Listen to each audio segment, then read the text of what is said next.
This is an image of Mr. Jones earlier in the day before he died. Hunched over, walker. Do you have an explanation why you killed this old man? There's nothing to say. For the very first time, we are able to show you video of police questioning Rocky Rambo Waynam Cam, the man who now admits that he killed Diana Maud Jones and Richard Jones in their Vancouver home. Maybe today you're not ready to talk about the whole ugly story, but at least say you're sorry. For what?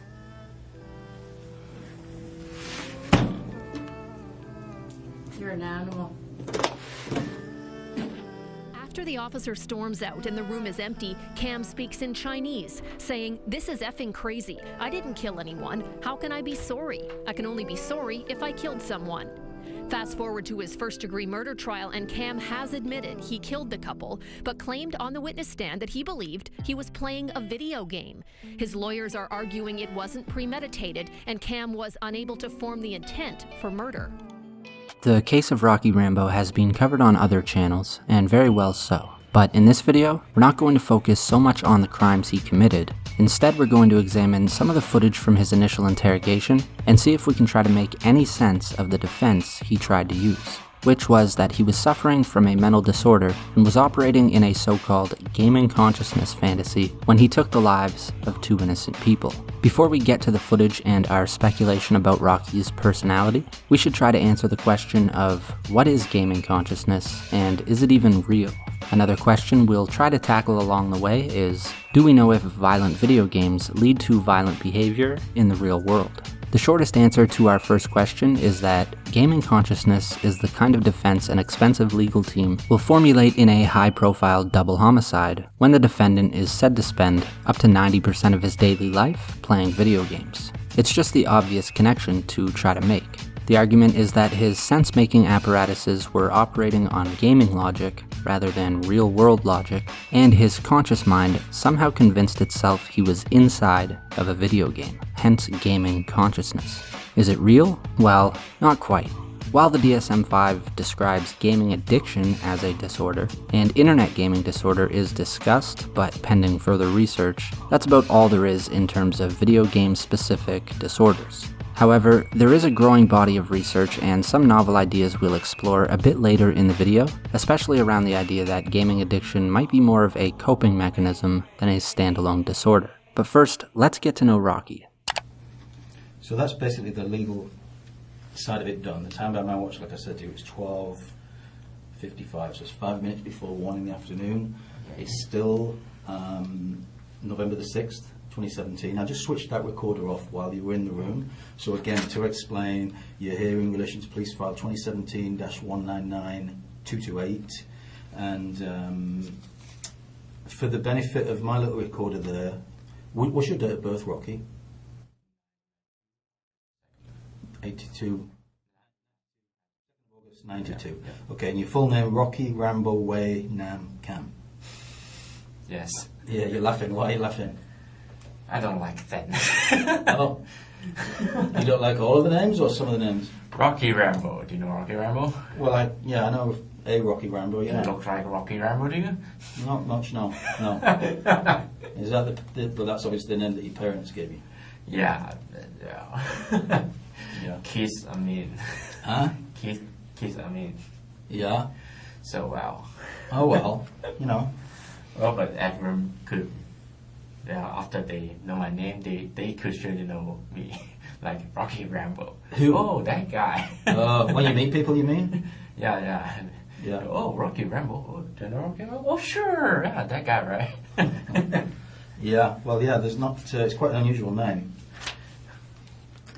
So here we see Rocky tries to explain why he doesn't like his given name. He makes several attempts to communicate the idea that his physical appearance doesn't match the image that the name brings to mind, but he's largely unsuccessful. This could be attributed to the officer not paying enough attention to get the joke, but it still does give us an idea of how socially awkward Rocky is. This exact scenario has probably occurred multiple times in Rocky's life, where he awkwardly tries to explain his admittedly misleading name with an attempt at humorous self-deprecation, but only the self-deprecation is communicated effectively. So, Chris is going to get you a bottle of water.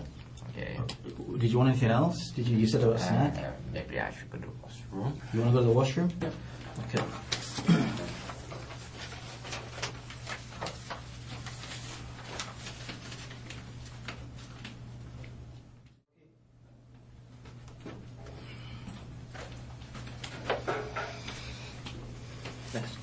Okay. What type of snack would you like? I don't know. Are you more like... What do you have? Well, I think the sort of stuff we'll have will be like chocolate bars or chips or, that type of thing, or Sure, chocolate bars. like a granola bar, or Yeah. what do you normally eat? Anything, actually. Anything. Okay. Well, I'll bring a couple of things down, and if not, we can try somewhere else. I mean, everything's good. Yeah. But everything else is okay? Mm. Yep. You fully understand what's going on? Not fully. Well, but- I told you before, if you have any questions to ask. Yeah, but like, I don't think you could. No, and like I said, Chris and I, our job is to make sure that this is taken care of, and any questions you've got along the way of any of the police officers that might speak to you today, you can ask those questions, okay? Yeah. Okay? Okay. I'm going to switch this little recorder off then, and it's 12:59.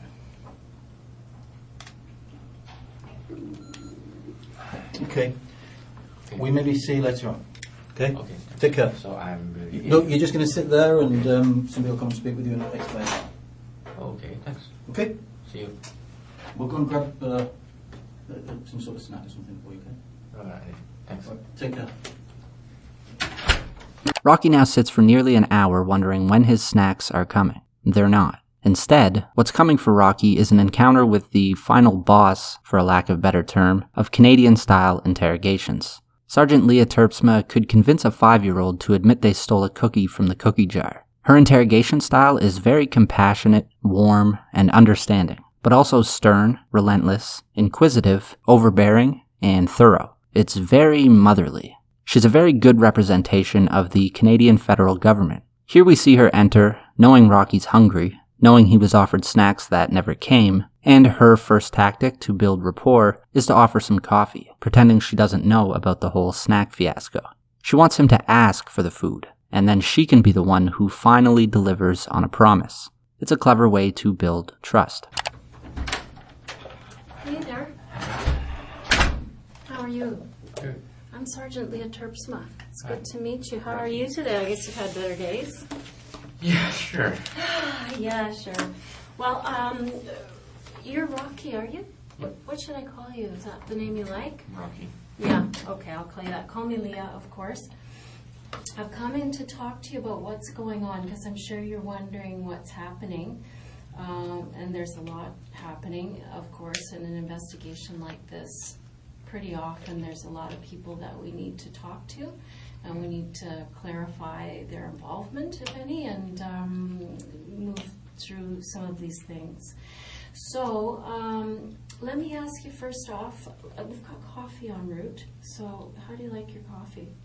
No, thanks. You don't like coffee? No, thanks. Oh my God, you are not a millennial. Would you like something else? I want some snack, please. Some food? What would you like to eat? Something that I can eat. Like what? Like a sandwich? If I can, sure. Sure you can. What would you like? Anything. Sandwich is fine. A sandwich, like a chicken sandwich? Sure. Okay, we can arrange that. Yeah, make sure you let me know, Rocky, if there's anything you need for your comfort today, like the bathroom or something to eat, or how's your health?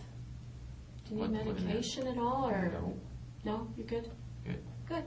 Yeah, sometimes people are, they're sick people and they need their medicine from home, so we've got to get that for them. So thought I'd ask you that. You're under audio and video recording now. Yeah. Yeah. And I understand you had a chance to talk to a lawyer. Yes. That's good. Good. Tell me, when you were dealt with this morning by the police, or this afternoon, I guess, how did they treat you? Oh, what do you mean? Well, how were you treated? Were you treated well? Do you feel... Surprise, of course. Yeah, you're surprised. Okay. That makes sense to me. But did anybody do anything that you thought was kind of rough, or said anything to you like you had to talk with the police today, or something bad would happen? No. Did somebody say something good would happen if you cooperated with the police today? No. Yeah, that's good. Because if someone did or said something like that, that is not in effect, and we don't operate like that. So it's entirely up to you to, you know, cooperate. And I appreciate how pleasant you've been, and you know, it makes it a lot nicer for me when I have to come and talk to somebody and they're not a beast about it, you know. So I'm going to get some sandwiches going. So do you have any understanding of why you're here today? Yeah. Yeah? What's your understanding of the reason you're here today? They said I'm under arrest for 2 counts of murder. Yeah, do you know anything about that? The name of it. Do you know those people? No, you don't know them. Okay, good. Well, that's good to know. Have you heard about anything about this in the news or anything like that? I don't watch news. Oh, you know. That's smart, because the news will get you depressed for sure. So then, yeah, the reason that you're here, Rocky, is that, you know, you're one of many people that we've talked to, and there's been times when we've seen you in the neighborhood, so we knew that you lived nearby, and so that's one of the reasons why we're talking to you here, among a few other things as well. But, you know, it's helpful to me to learn that you didn't, you know those people. Here they are here.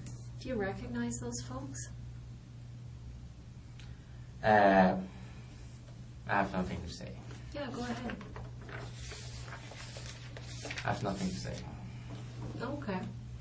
All right. So with regard to these people, are they familiar or neighborly with you? I don't want to talk about it. Okay. So obviously this brings up something emotional for you, Rocky. You seem... I have nothing to say. Okay. Well, of course that's your prerogative, for sure. Do you know what I mean? I don't know. Prerogative means it's your choice. That's your druthers to do that.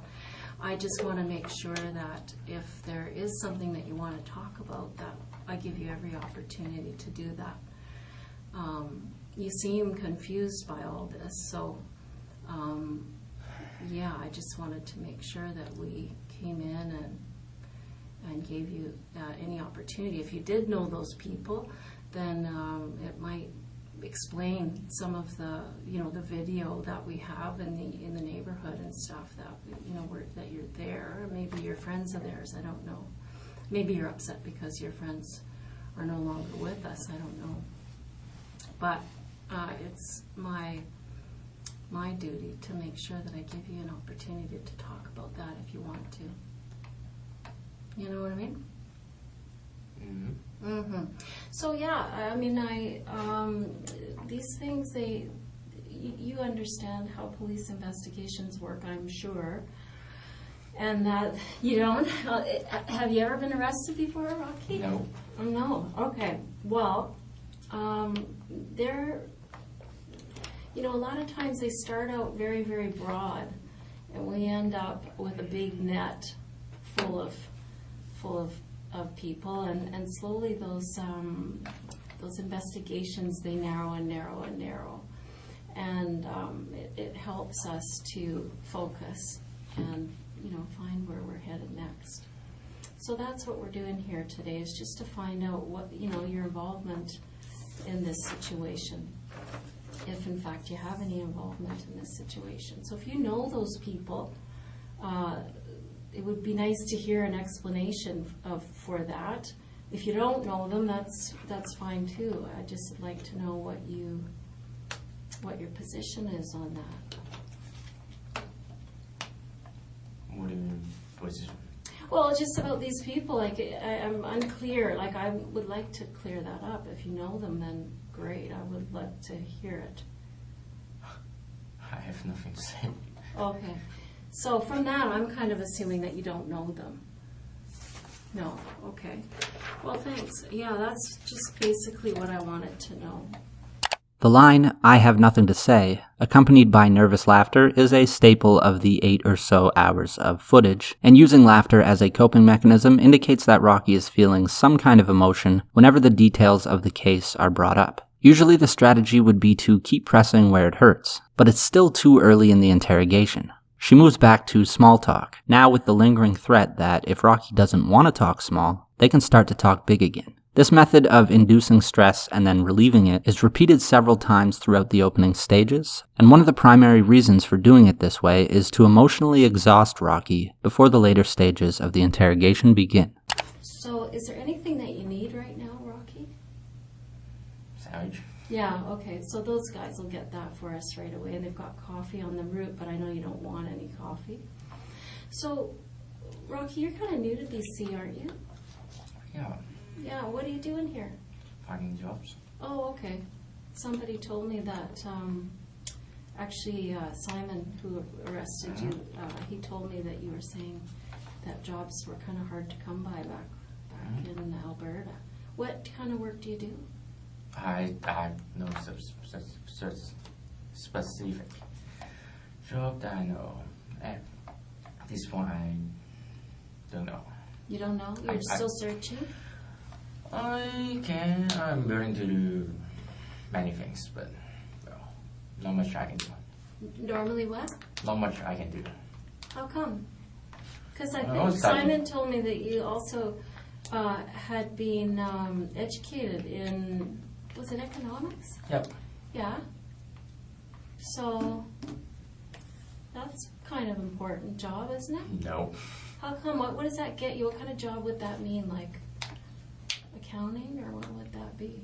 What? Economics. Yeah. What kind of job would that give you? Working bank, kind of things. Oh, But, okay. well, so far, like purchasing the kind of thing, but well, we want to know. Oh, I'm interested to know what brings you out west, and I thought maybe it was our mountains and lakes. No. Or you're not an outdoorsman? No. No, okay. Well, sometimes people come here for that stuff, right? Because we are pretty full of the outdoors life. No, so you're not working at all now? No. A few months back, I worked some moving. Moving company? No, I don't know if it's a company, but well, a friend, a roommate, Okay. asked me to, do you want to do some moving? I need some cash, kind of thing. Just Okay. something like that. Good. Are you finding it less expensive, more expensive out in Vancouver here, or what? More expensive. Yeah, for sure. I saw an orange, like $7. What? Really? Yeah, Geez, where are you shopping? safely. Near your place? Yep. Geez, that's it for one orange. What? What did you say that was Yeah, $7? $7, one orange. That's- Wow. I don't know. Maybe it's special, but I don't know. That is special. I think you could probably find something cheaper than that. That seems crazy to me. Yeah. Wow. And so, are you close with your family? I don't know how to say close or not, but we communicate. Oh, that's good. Well, some people are, estranged. They're not close with their family, and it causes issues, in our lives. I don't know, you're making a face, maybe it doesn't for you, but it certainly did for me when I was about your age. How old are you, 25. 25? So around that time in my life, it was, it was kind of, there was pressure on to get doing something important, What? There's pressure to get a better job and to do better and do stuff, and there was a lot of pressure. I don't know if it's true for you, but Maybe not. I think so. What? I don't think so. No, you're fine. Okay, that's good. I still have money, but You still need money? I still have money. Oh, that's good. How do you have money? Sadly saying, it's my parents' money. Oh, okay. What do your folks do? What do your parents do? My mom is retired. My dad is an engineer. Oh, yeah, okay. What I kind of don't engineer? know what kind of engineer. No? I don't know. I don't know much about his job. He doesn't tell you? No, I'm just not interested in engineering. Oh, yeah. Did he want you to be an engineer? He said he don't like engineering, actually. Oh, really? But, well, Made him a nice living, though, huh? Not bad. not bad, not bad. What'd your mom do? What did your mom do? She was a teacher, but she's retired now. No, that's good.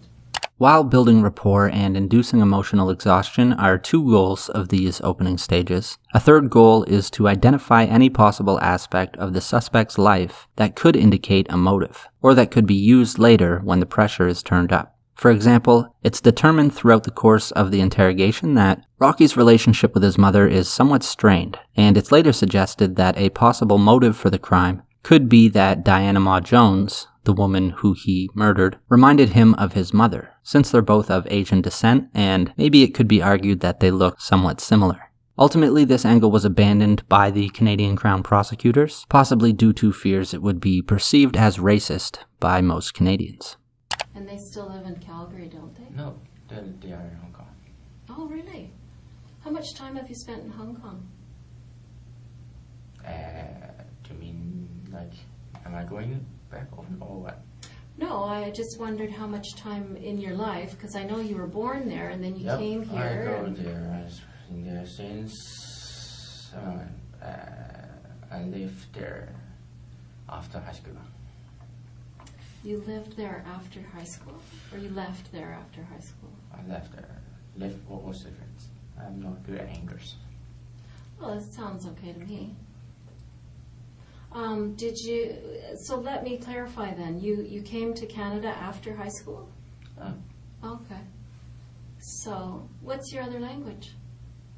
Cantonese or? Cantonese. I don't speak Cantonese. It's my major language. Okay. I could speak Mandarin, English, and, well. Are you having any problems understanding me? If the vocabulary is difficult, I may not understand, but Yeah. mostly yes. You seem able to function well. Good for you to be so fluent in so many languages. That must make you valuable to employers. Well, I try. That's one of the things I write in the resume, but, wow, I don't know. Have you been applying for jobs? Sure. Yeah, like where? What do you mean where? Where? Where did you apply for a job? Everywhere. You didn't get a job. Still reading my news. Oh, okay. So where did you apply? Through internet. Through the internet? Yeah. Like what kinds of companies? Companies I know? I've basically go to this job searching website. So to banks or to who? To banks, some about purchasing, any jobs that really require economics major. Okay. And no luck? Yeah, some luck, but, well, nothing super great. It takes time, doesn't it? Well, it takes time. I heard some people spend like 2 years to find a job that you could do, and well, my work experience is not very good. So, and my English is not super. So, well, it takes some time. So, well, I'm still waiting. I think your English is excellent. No, I don't think so. It is. I'll tell you, it's quite a bit better than my Cantonese. of course. don't speak Cantonese. No, I did take a Cantonese course a few years ago, and I found it so hard. Well, it's necessary to learn English in Hong Kong, but it's not necessary to learn Cantonese. Well, it's getting that way. No, I don't think it's Mandarin, right? Oh, is it mostly Mandarin? Yeah. Oh. There's more people speak Mandarin. We have a lot of kids applying to the police department of Chinese descent, and most of them, I think, speak Cantonese before Mandarin. You don't agree, eh? I don't know, but, well, more people speak Mandarin than Cantonese, that's Okay. for sure. All right. Well, maybe that's just my anecdotal information. Okay, so you're applying for jobs and haven't had any luck yet. Well, some, but I'm still good. You're still good for money and everything? Yeah, so, well, I could wait. You can wait? Well, that's good. Sometimes those things is other pressures, right? Like what? I don't know, family pressures, pressure on you as a man from yourself. You know, sometimes those things. Well, I don't know if it's good or not, but they don't pressure me. They just, I want to do it. Oh, sure, go ahead. Oh, that's good. Just like, I want to go to Canada, like Calgary. I don't want to stay in Hong Kong. It's, okay, sure, yes. So, Nice. They support you.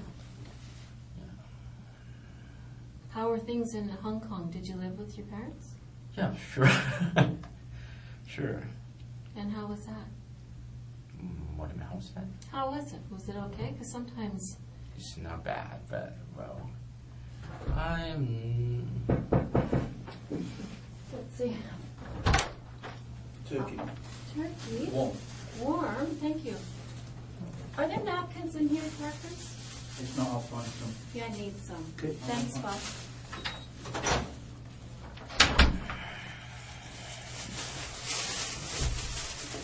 There you go, my friend. I need a napkin for my gum, don't you? But can I go to the washroom first? Yeah, you can. Hold on a sec. Let me get a boy. Hold on. One sec. I'm going to write that down. So we see they're just getting into his family life in Hong Kong when they're interrupted by the arrival of sandwiches. And Rocky makes a grave error by asking to go to the washroom first. He now waits for what must have been the longest 3 minutes of his life before someone finally comes to get him.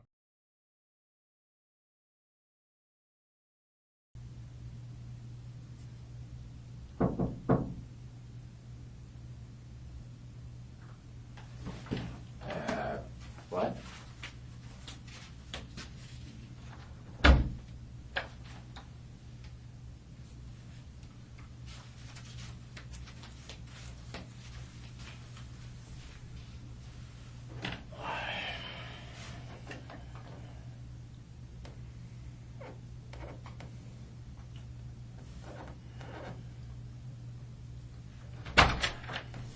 Hey, Rocky, how are you doing? Alright, good. I couldn't find napkins, so I had to just get you some towel. Did you want the bathroom again? Yeah. Yeah, let's go.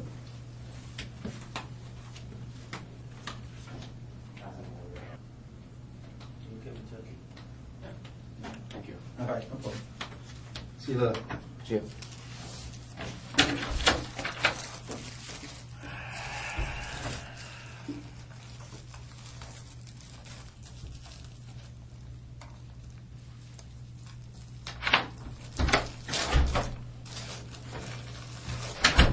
When's the last time you ate, Rocky?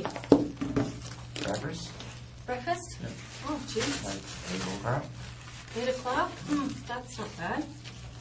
Yeah, but it's just soup, so, Soup. yeah. You're an early riser? Are you an early riser? No. No? Me neither.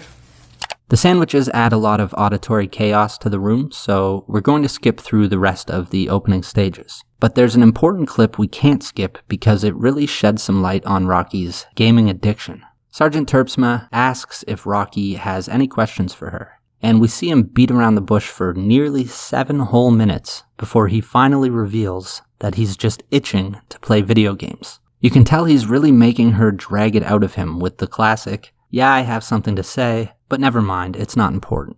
He's worried about how it'll be perceived when he asks if he'll have access to video games, but eventually he just can't resist asking. How is that sandwich? It's pretty good. We have a place right across the street. It's Italian, and it's good.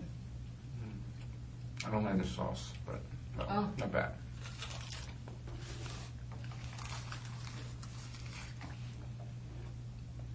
It's kind of a mustard thing, isn't it?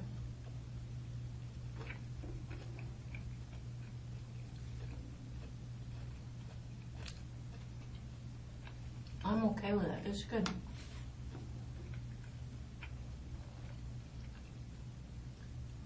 Do you have any questions for me? No. Well, I have, but I think you answered. Try me. You never know.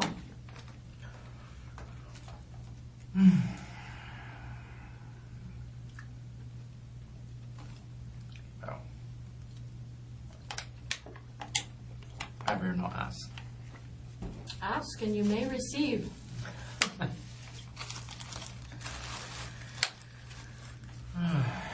Is there anybody that you'd like us to contact?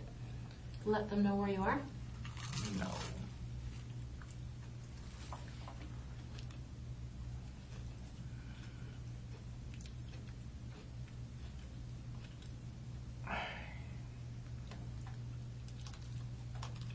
Is anyone gonna miss you? Hmm? Is anyone gonna miss you? For what? I don't know, out in the world. Maybe.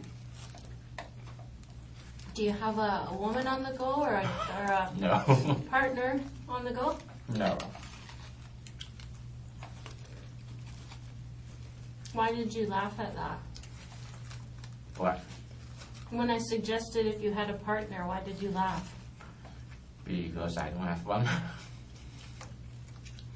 And my parents keep asking. Do they want to set you up with somebody? No. Well, just teasing. They want you to have a baby, maybe. No. I don't think I want a baby because they want it. That's not very good. No. Yeah, you should want it. Why? The baby. Like, you should want one before you have one. No.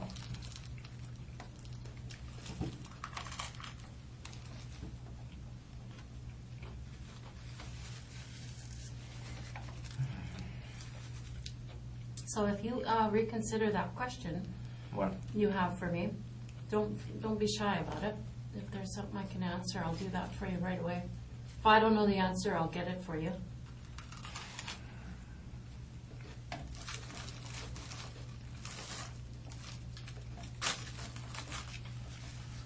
No, I don't think so. Okay. Well, Well, just not important. then ask it if it's not important. It'll be easy to answer. Well, it's your job to hold me here. But I have many things to do, but just not that important. I do the laundry. I want to buy the new pants, new shoes. But, well, you're gonna hold me for a while. A long time, so. Well. You said it was my job to hold you here. Maybe. I don't know. No, it's I don't know really before. not. Yeah. But, well, I'm gonna be here anyway. Someone's gonna hold me. Police? I don't know. Well, I mean, one thing you should know, Rocky, is that I'm not here to hold you. I'm here to make sure that if you have something to say about this, whether it's to tell me that you didn't have anything to do with it. I'm here to receive that information from you. Yeah, but Whatever even it is. if I tell you that, you wouldn't release me because of that. You still need to do things, other people do their things, and I need to wait for a long time until I can get home. Is that what you wanted? Wonder Like what? you seem like you have a set idea about what is going to happen. What do you mean wanted? What do you mean this idea? I don't know. It just seems I like don't this know. is a The set lawyers idea. told me that you're gonna hold me until I don't know when, but he said it's gonna be a long time. I need to wait. Well, Either way, what? I missed what you said there. You said either way, I need to wait. you're going to wait. I need to wait. Okay. Well, I'm patient. I'll wait for you. I'm not. You're not patient? You know why you're not patient? I don't think anyone will be patient to like hold here to, well, without anything. Like, I want to play video games, but well, that's not much of a choice. No, we don't have a lot of video games, Rocky. That's true. So I'm forced to not play video games and to eat the food I want to eat, that kind of thing. Of course, I'm present. But well, this murder is serious, right? Yeah, that's true.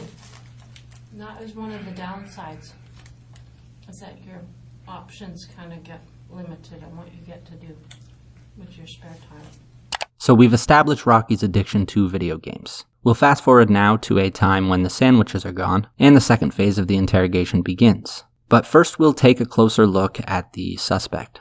In terms of Rocky's personality, we have to rely mostly on his own self-reporting since we know so little about his life, but he reveals a fair amount. We'll base our speculation on the Big Five personality model, which includes openness to experience, conscientiousness, extroversion, agreeableness, and neuroticism. We see openness to experience being relatively low based on the fact that he reportedly spent up to 15 hours per day playing video games. I say relatively low because there's still some opportunity for things like adventure and intellectual curiosity in the gaming world. In fact, to my knowledge, that's mostly what games are about. But when a person only wants to have those experiences through one medium, in this case being video games, it's hard to call that a high level of openness to experience. Conscientiousness is interesting with Rocky. We see that he passed through school without any problems and went on to earn a degree in economics, but was unable to hold down a job, perhaps due in part to the fact that he reportedly played video games for up to 15 hours per day. That being said, does conscientiousness only apply to work and career? I don't know, like maybe he worked really hard in his video games and was one of the top players or something. Or maybe he aspired to be a competitive player or a streamer, which I probably don't need to inform you, can earn a decent living these days.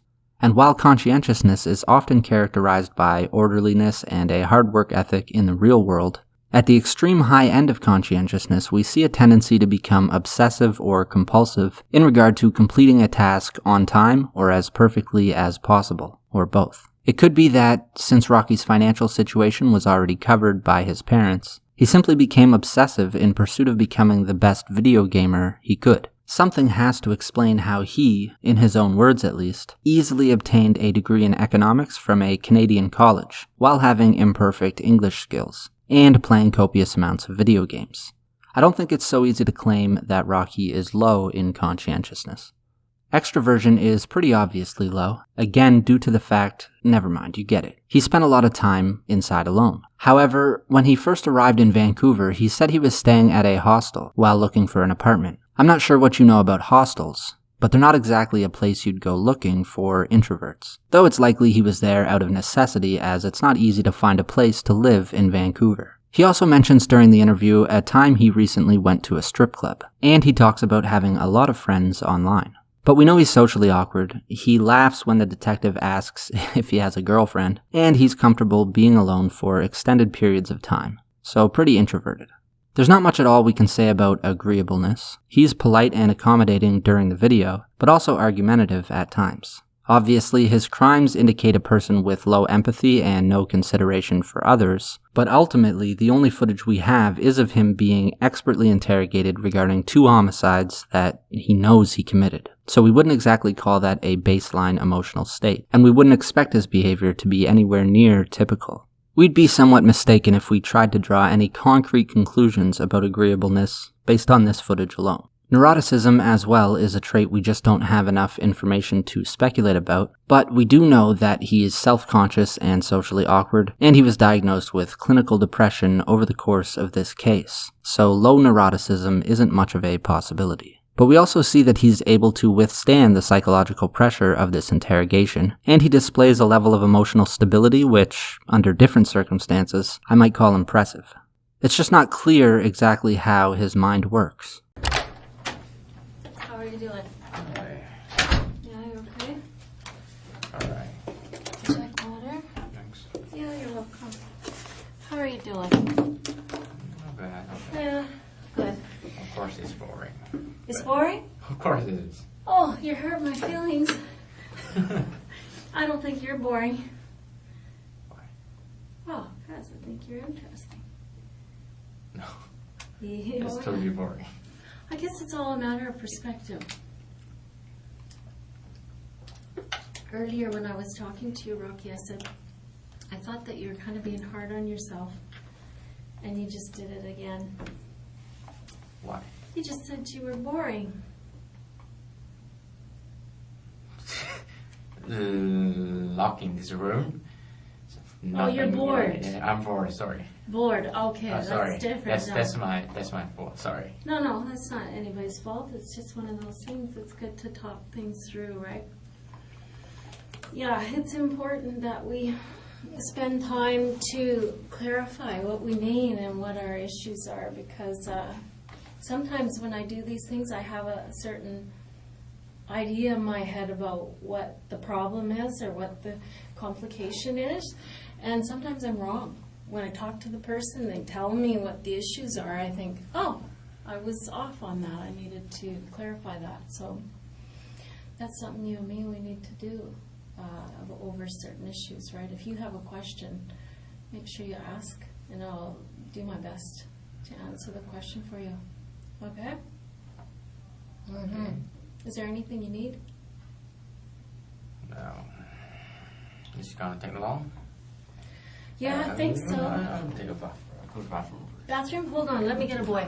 Oh, sure. Because, you know, the bathroom is for boys. Hold on.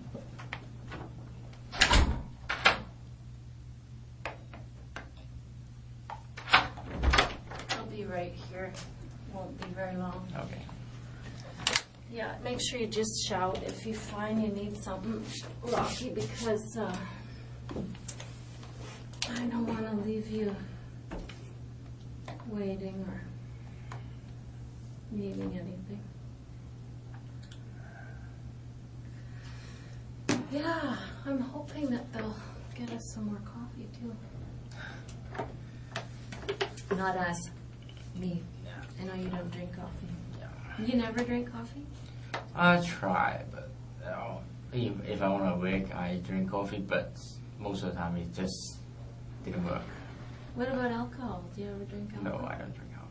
Sometimes someone's swearing, I would, but Usually not? usually not. Just me then. Hmm? Just me then. Alcohol? Oh yeah, sometimes, yeah. I have a couple of glasses of wine now and then. Why not? Tastes good. I don't know if they heard me or what.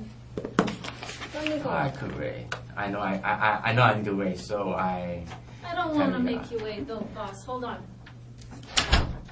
Now, what I'm about to say has nothing to do with any serious dissociative disorder, but video games are often a way, like any other form of immersive media or entertainment, to metaphorically escape reality, even if that reality is just boredom. But Rocky isn't just bored right now. He's also in a highly stressful situation which he should probably be more concerned about than his boredom. From this we get the impression that Rocky's gaming addiction might be at least as much of a coping mechanism as it is a disorder. Whatever the reason, when a person spends up to 90% of their waking life playing video games, it's not entirely unreasonable to question whether or not this can have an adverse effect on a person's mental development or weaken their connection to reality. And that's pretty much what so-called gaming consciousness is supposed to be. A state in which a person's perception of the world is built far more through video game interactions than real-world ones. And as a result, they come to think that the world operates more like how video games operate. Add a serious mental health condition, and a person may experience episodes where they fully mistake reality with a video game, and therefore behave in the real world the way they would in a game. There are obvious objections one might have to this idea. For example, when playing a traditional video game, meaning not a virtual reality environment, one is still quite connected to reality. You'll still be aware of what you're sitting on, you'll still know if you're hungry for real food or water, and you'll have frequent momentary glances away from the screen and into reality. Further, when you perform an action in the game, it consists of you pressing a button or a combination of buttons, which wouldn't feel the same as or be easily mistaken with performing the same action in the real world. To a rational, healthy mind, it's simply impossible to fathom mistaking reality with a video game. But if Rocky didn't have a healthy, rational mind, all of these objections are somewhat meaningless. It kind of doesn't matter whether or not the behavior can be understood rationally in that case. We wouldn't expect to be able to make perfect sense of it because it just may not make perfect sense. 2 years after Rocky Rambo, Waynam Cam killed the victims, Dr. Edward Shen, a clinical psychologist, spent 11 hours with the accused while he was in custody. Mr. Cam remembered that he killed Mr. and Mrs. Jones. He was not able to give an intent, said Dr. Shen. Perhaps Mr. Cam was operating in a game consciousness. Mr. Cam might have anticipated gaming consequences instead of real consequences. Cam had been consumed by violent video games for much of his life. Dr. Shen told the court Cam told him he was shocked when Diana Ma Jones screamed, and Cam didn't know what to do because characters in the video game don't scream.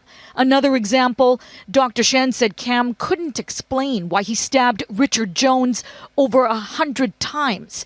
Because in a game, when you hit a person dies. And if they don't, you keep hitting the button. Cam admitted he bought a hatchet and other items from Canadian Tire, but he's unclear why. After dragging Ma Jones to the kitchen where her husband was, Cam said he tied the legs of both victims to a chair. Again, he can't explain why. After cutting the twine, Cam testified he dragged the couple to the bathroom and put the bodies in the shower stall. After the killings, Cam told the court he was thirsty. He opened up the fridge, drank some milk, and ate a peach. He grabbed $30, keys, a wallet, and some bananas before leaving. Cam drove off in a car, went home, and had a shower. He dumped his bloody clothes and shoes in the garbage bin behind his house on Granville Street. Defense counsel Glenn Orris told the court Cam suffered from a mental disorder at the time of the killings. He thought he was in a video game, and within the game, he attacked and killed the couple.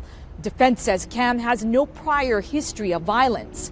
I believe the evidence will show no motive, no prior connection between Cam and the victims. He's unable to explain why he did these acts. There does not appear to be logical explanations for what he did in the house outside of a game.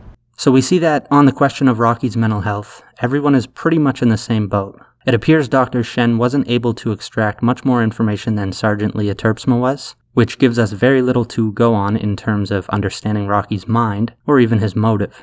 We just have the defense highlights referencing gaming consciousness and a diagnosis for clinical depression, as well as a gaming addiction.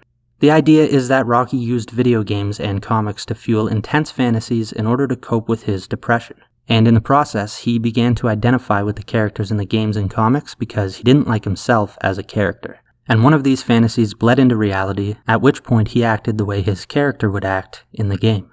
That game being Skyrim, and the action being a raid of the Jones residence. So, what does the science say? Well, in short, most experts dismissed the idea. Though to be fair, their examination was solely in the context of forensic psychology and solely based on the evidence of this one case. What about on a broader scale? What can science tell us about the relationship between video games and real-world behavior? Well, a 2008 paper from the Canadian Society for the Study of Education brought all the available academic research at the time into one place and drew a conclusion about gaming consciousness that's somewhat antithetical to this case, but I'll read a paragraph and then we'll briefly discuss. From the paper entitled The Science of Gaming Consciousness, a lesson for teachers and parents. Quote, I am pleased to share that recent research shows how video games are actually good for learning. The galaxy of virtual game worlds have a constellation of pedagogical potential, offering a literate space for rich discourse, engaged problem-solving, exploration of situated identities, cooperative problem-solving, and collaborative inquiry. These educational benefits are especially characteristic of the, quote, serious games, or games for social change, that are designed to address real-world issues such as poverty, sustainability, health reform, racial inequities, and human rights. Indeed, there is real legacy potential for these meaningful games to make today's gamers the most socially conscious generation in history. So there's an obligatory mention of Gamergate here because most gamers at the time objected to the idea of being socially conditioned and felt that this approach to making games would not produce fun or enjoyable content. But that doesn't mean the research is invalid. Essentially, this paper, again from 2008, goes a long way towards showing how games can have a positive role in education by making difficult concepts easier to understand. Like maybe in one game you undergo a character arc which teaches you something about what it means to evolve as a person. And in another game you're tasked with protecting some group of oppressed people and you learn difficult lessons about power struggles and social justice. And in some games you might even be explicitly taught skills which map onto the real world, like a flight simulator for example. I think this isn't too different from traditional forms of media like books and television, and even just storytelling in general, so it makes a lot of sense. Games can teach and influence mental development in a positive way. But if that's true, isn't the flip side of the coin also true? Doesn't this suggest that games can influence mental development in a negative way as well, if the content of the games is in some way negative? Well, like the first proposition about positive influence, the negative influence of media is an age-old and still highly controversial topic. It's no secret that some generational barriers exist which lead older generations to be skeptical of newer technology and progressive lifestyles, and vice versa. And I think that dynamic plays a role here. Violent video games are just the new rock and roll, the new hip-hop style, the new moral panic. Hell, if you go back far enough, you'll find people who thought bicycles would ruin society because they gave more freedom and autonomy to women. And in this case, like the rest, it's not so simple as just saying there's no problem here at all, but ultimately we let the science tell us what's really going on so we can make a better informed cost-benefit analysis. If we go back to the year 2000, the APA was pretty confident in the position that video games increased aggression. They held strong all the way up to 2015, when they published the infamous report that has been cited countless times by researchers and policymakers. Finally, in 2020, they began to revise their view.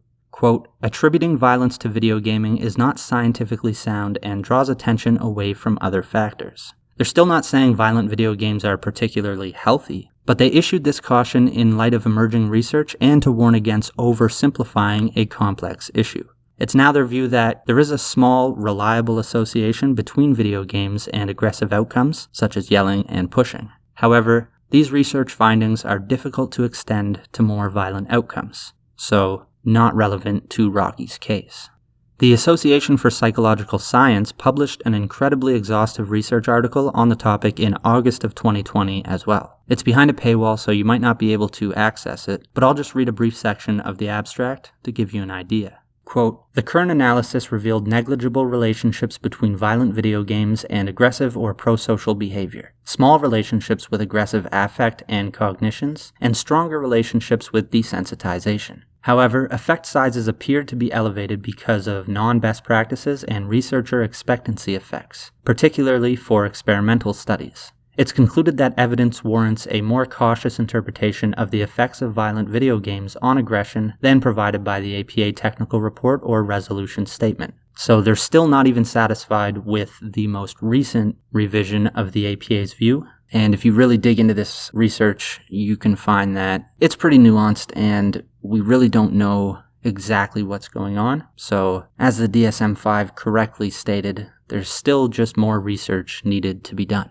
But I think through all of this, there's an obvious fact emerging. It's one thing for a game to teach you how to drive a car or care about social issues. It's an entirely different thing for a game to turn you into an aggressive person who goes out and commits murder. The vast majority of people who play video games don't commit murder. Another way of looking at it is that many people are already predisposed to being pro-social and able to drive a car, while very few people are predisposed to committing murder. Therefore, just because people can learn how to drive cars in a video game doesn't mean they can learn how to be a murderer in a video game. The idea that violent video games cause violent behavior in otherwise healthy and morally conscious individuals just isn't supported by any science, research, or logic, or reason.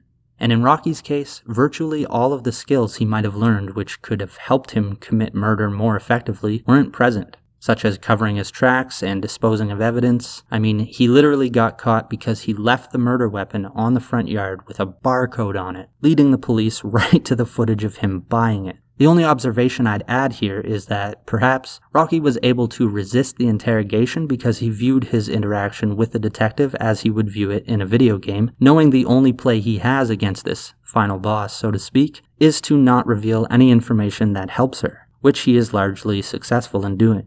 So we may never know truly why he did it, and it seems reasonable to suppose that his excessive gaming addiction paired with other mental health factors was a bad combination for his psychological well-being.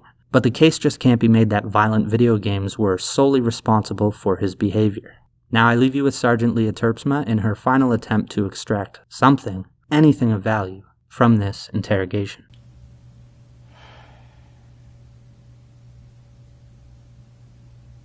Your family's watching what you do from here forward. Your grandmother's watching what you do here forward. Come on, Rocky, you've got to do the right thing. I don't understand how this is difficult. It's very simple. It's very easy, actually. There is only one right thing to do.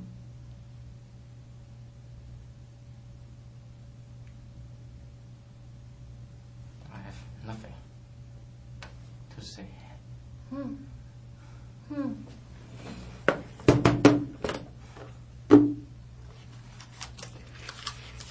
So, Rocky, one more time then. Why is your DNA on this knife outside the house where these people were killed? Can I have an explanation for that? I have nothing to say. Rocky, I want you to notice that there's an image of you here at the Canadian Tire, and you are buying a hatchet, a pair of gloves, and a hat. The hatchet and the hat are at the house, the exact same make and model as you bought, and the same hat that you bought, same brand, same logo, same everything, is at the house where those people were killed. Do you have an explanation for that? I have nothing to say.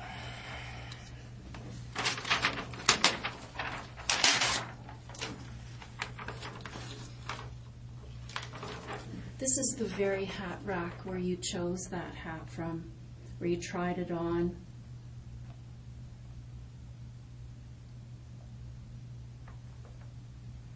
Put your forehead on the brim of it. All of this analysis is yet to be done. I don't want to talk about it. Well, I'm sure you don't, love. I'm sure you don't. That's the easy way out. I'm just changing phrase. I have nothing to say. Fine. So, can you explain why that hat, that is the same type of hat that you bought 2 weeks before this incident, is under the table with Mr. Jones' blood on it, the dead man's blood on it? Do you have an explanation?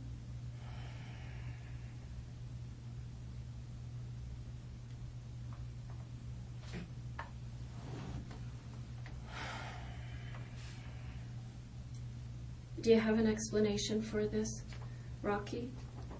Maybe you were over there mowing their lawn and all your things were left behind after you did some gardening. Were you there at that house? Do you have an explanation for this hat?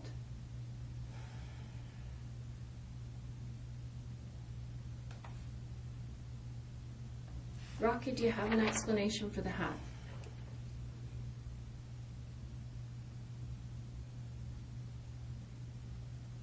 Do you have an explanation for the hat, Rocky?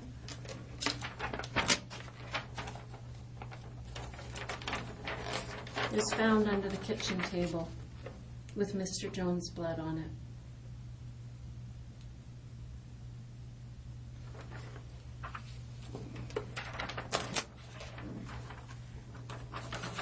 These were similar gloves to the ones that you bought right here on September 13th.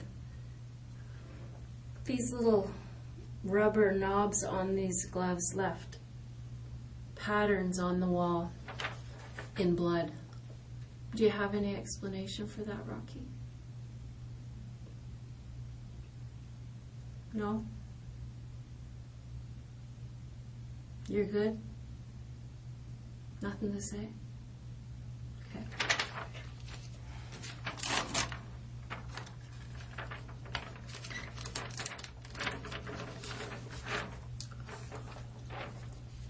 Those images are clear as a bell. They're clear as a bell. Your backpack was even left here. We even have images of that, clear as a bell. That backpack is seen later in the neighborhood, walking away from that car. Do you have an explanation for that?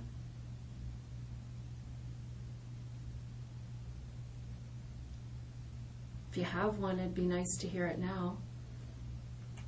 It doesn't really make sense if you have an explanation that could explain that, you know, this has nothing to do with you. Now would be the time, wouldn't it?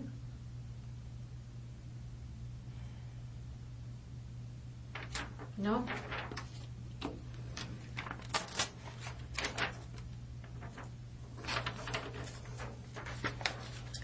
This hatchet here, it's the exact same make and model that you bought on September the 13th, sitting outside of the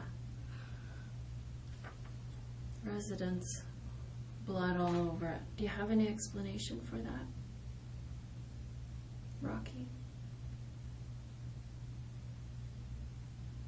No?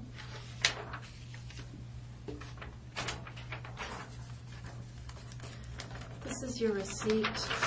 You didn't take the copy at the time, but this is your receipt from September 13th that shows the items that you bought, being the hatchet, gloves, and hat.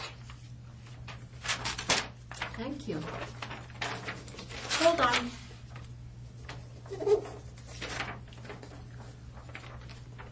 This is the car that belongs to Mrs. Ma Jones.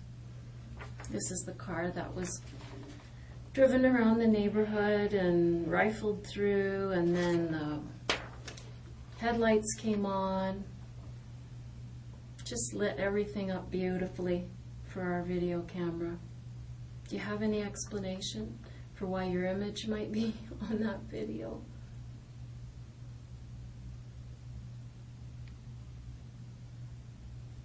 Cold as ice, eh? I just don't want to repeat.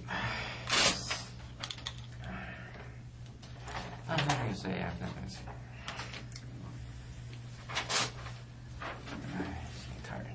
Hmm? Hmm? Thank you.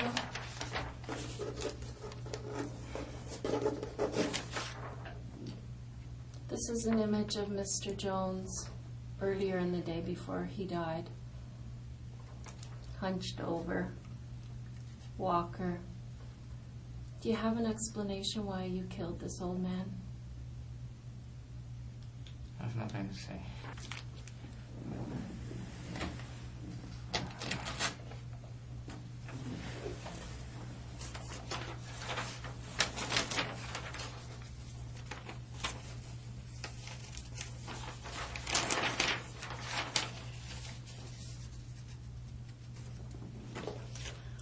This is the report from the autopsy where they took the fingernails off Mrs. Ma Jones.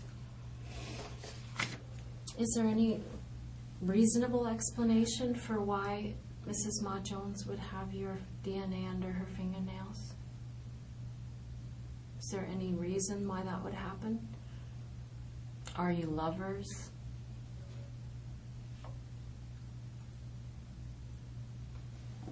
Thought not. How are you? May I ask, how are you? How am I? Yeah. Perfect. What does that mean, how are you? How are you? Just asking your age. Sorry. How old am I? Yeah. I'm 50. Oh. Why do you want to know? Just want to know. How long have you been in the police department? 27 years. Oh, that's long. It is long, isn't it? I'm going to tell you how long it is, Rocky. It's been a very long time when somebody is faced with something like this, that someone opts to sit coldly and offer no apology, no remorse, no... If I say, what? You're going to release me? No, it isn't about that. Don't you understand that after all this conversation, you're not being released? No matter what. I know. You've killed 2 people, man. You're not going anywhere. This isn't about being released. This is about helping other people. But you don't care about that. That's all I've been talking about all night, is you helping other people. You've done enough to hurt other people, that's for sure. But you're just sitting there coldly. I don't have anything to say. I don't really give a shit. You're not me. No, I certainly am not. Because you know the difference? I have empathy for other people, and I care about other No, people. you're not being charged for murder. I didn't kill anybody either. That's the difference, man.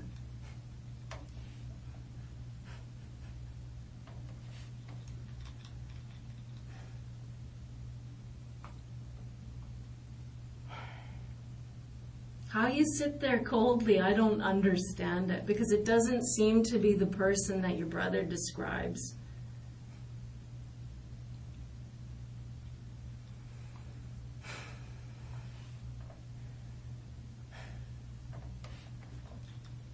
I'm telling you, Rocky, I've been in this room tons of times with tons of people, and with people who've done worse things than you. And when they see the writing on the wall and they know the jig is up, I'm caught, I'm done. There's DNA, there's video, there's every kind of evidence that there is.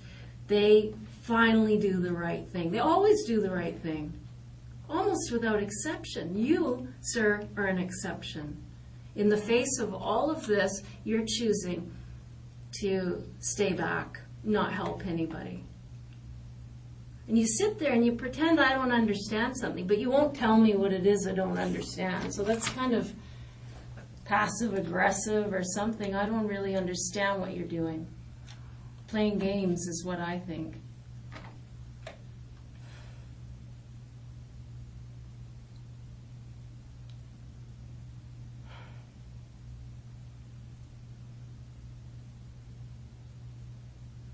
You just playing games, Rocky? Is that what it is? Like this whole thing seems like a big game to you.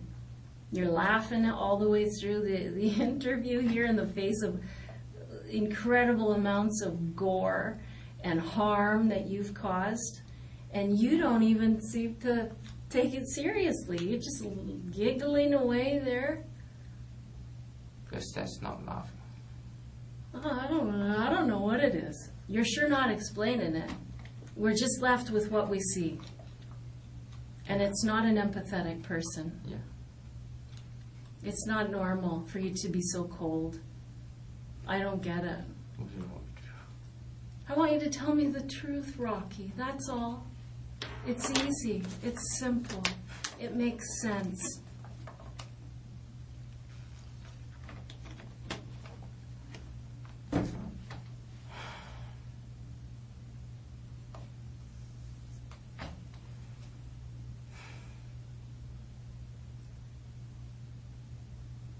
Just tell me the truth.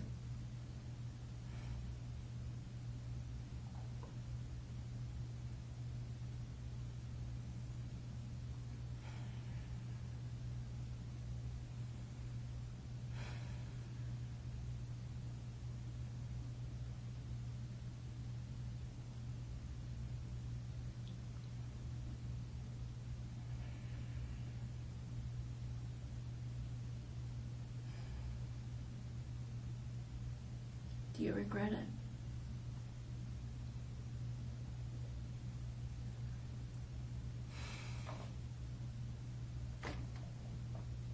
Do you feel sorry?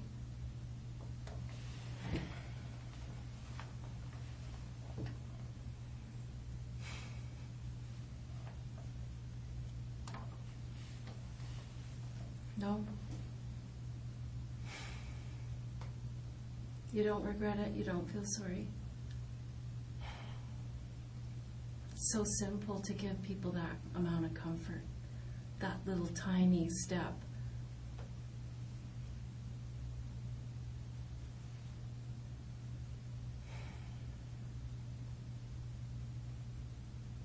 It's such a simple thing to give people, and you won't even give them that. I don't understand it.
Anything?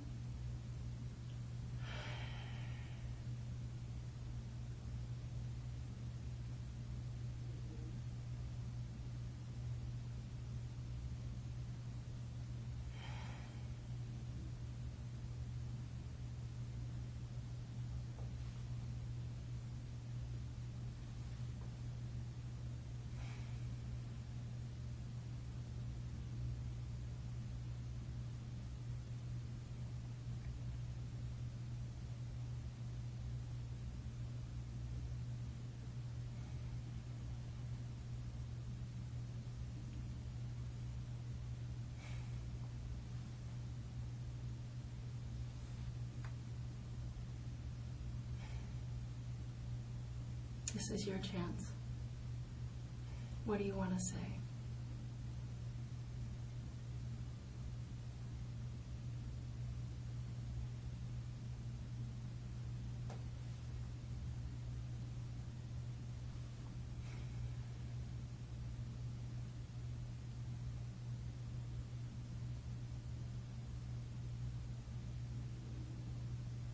What do you want to say, Rocky?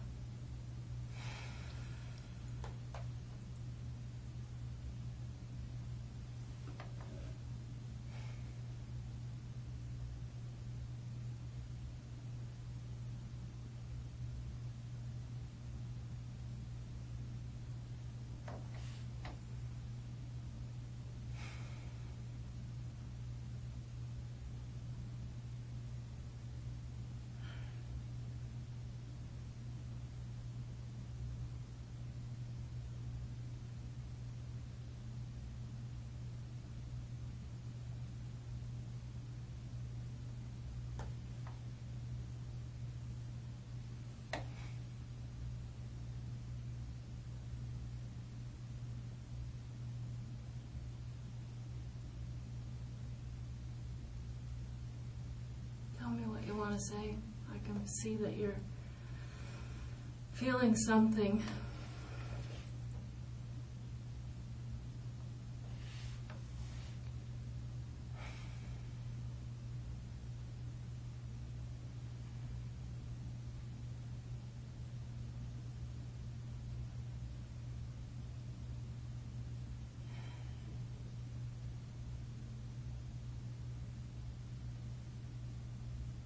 This is your chance, Rocky. If you want to say something, I would suggest that you say it.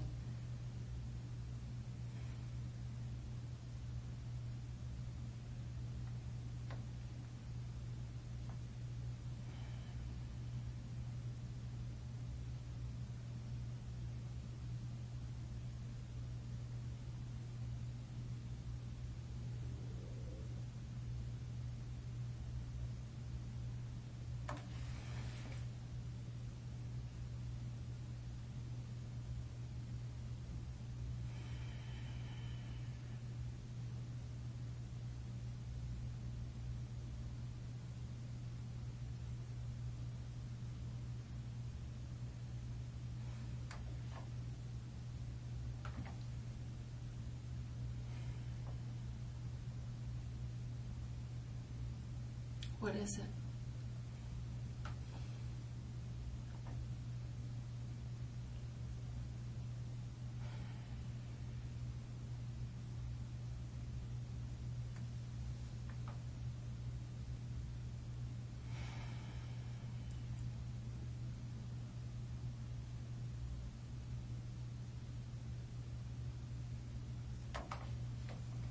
What is it?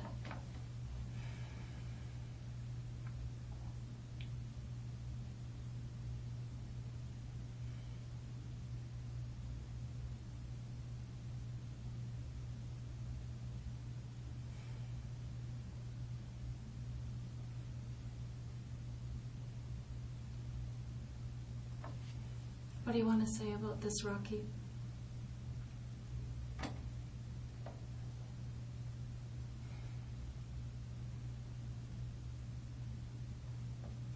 I don't want you to walk out of here today saying, frick, I blew my chance to explain anything or apologize for anything or express some remorse, Rocky.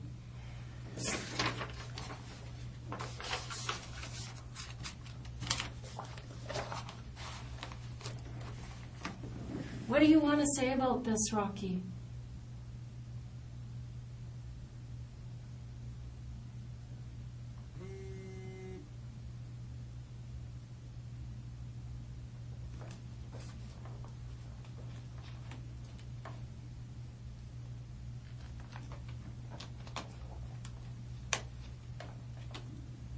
What do you want to say?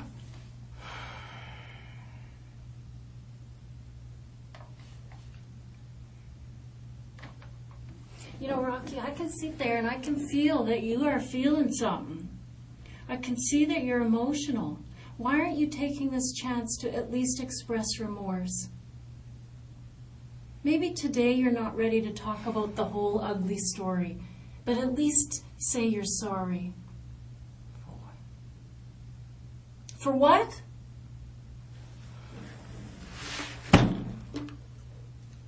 You're an animal.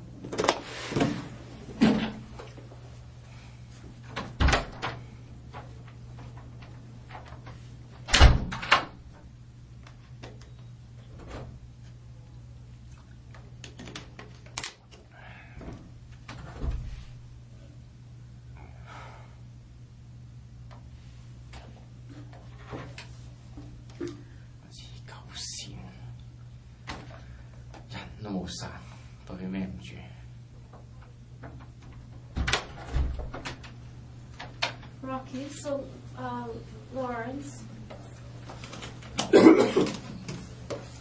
Hi. This is Lawrence Louie. He's with the Forensic Identification Unit, Rocky. So you were asking earlier about the process.